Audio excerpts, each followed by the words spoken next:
في فنانة عملت لك سحر اسود، ليه دايما نظرية المؤامرة نمبر 1 في حياتك؟ مش انا اللي بقول كده. مين اللي بيقول؟ مش انا اللي بقول. يعني هل مثلا انا هروح اول اختي كلام هي ما قالتوش؟ يعني انت سمعتي انا كلام ما عن سمعتش لسان الكلام أختك؟ منها، سمعت عنها ان هي قالت لحد، وحد ده ما جه قال. حاولتيش ترجعي لها في الكلام ده؟ لا رجعنا وصاحبنا وخلاص وبتاع، وده كان زمان على فكره، ده كان حتى طب والفنانة اللي عملت لك سحر اسود؟ ما اعرفش عنها حاجه خالص. طب عرفتي منين انها عملت لك عمل او سحر اسود زي ما بتقول؟ لاني لقيته لقيتيه في بيتك؟ لقيته. والموضوع ده برضو بقاله فتره.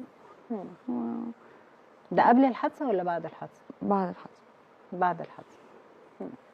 بس ما شفتهاش خالص، ما اعرفش راحت فين. طب هو فعلا حسيتي ان العمل ده مؤثر عليكي في حاجه؟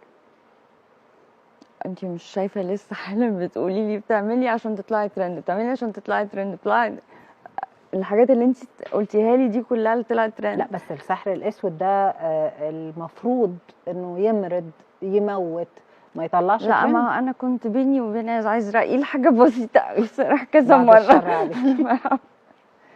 وربنا طب نفخ لجأتي لحد يفكلك السحر ده؟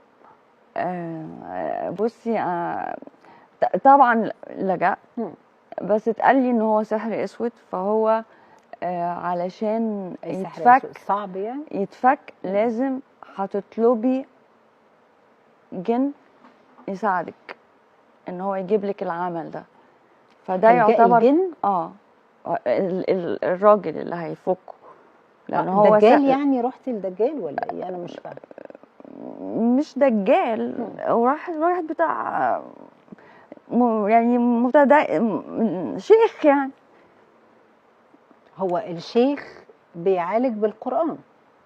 لا هي لما تبقى عامله بالدم ده اسمه سحر اسود، وده لازم اللي يتفك اللي يفكه على حسب ما اتقال لي ان لازم يبقى فيه استعانه بجن. ده بالنسبه لي انا ده كفر باين، كفر كفر كفر. لا فخليها زي ما هو، وخلي كل حاجه زي ما هي. وانا رحت وحجيت وقربت من ربنا قوي وسبت الموضوع ده خالص. لكن انا طب ايه الاعراض اللي بتحسي بيها يا حرية ساعتها؟ وقتها لا ساعتها كان في نزيف غير طبيعي. وصلت 49 كيلو. تعبانه طول الوقت، مش قادره اقوم. عملت كل التحاليل ما فيش حاجه. عمليات كتير. الحادثه في دوامه عمليات. فحياتي اتشقلبت كده. يعني انا الحمد لله، بس مؤخرا الحمد لله، لما لك الحمد والشكر يا رب، ان انا ابتديت ارجع تاني.